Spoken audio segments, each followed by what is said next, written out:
This one's tricky. I think Copperleaf really prides itself.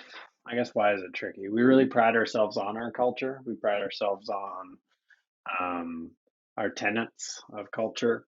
Um, I'm not necessarily as huge of a believer in the words that you write on the wall or put on marketing materials about your culture as important as the realized like execution of it.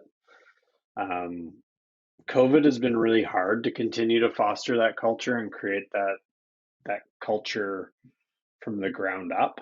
Um, because Copperleaf wasn't a company that was fully remote before COVID. We had almost 200 people in a Vancouver office, and overnight we had to go full remote.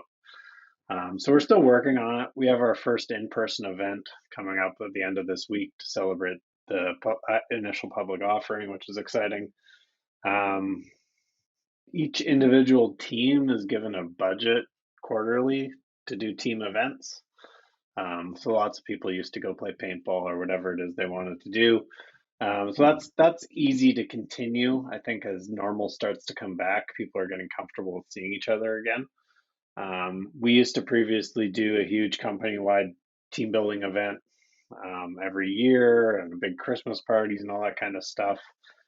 I think our Christmas party is coming back to the real world this year, but we'll see how the rest of this Delta wave goes. Um, yeah, I think we try and give a lot of autonomy for teams to build out their own culture and foster their own team culture. But I would also say that the culture at Copperleaf is really unique because you get to have somebody, you get to have those really differing opinions on what culture is to you and what it means to you. It's all good. Everyone is really open. Everyone is really happy to hear feedback that is potentially,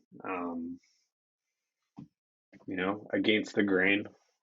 It's very conversational when you talk about what it's like to work here.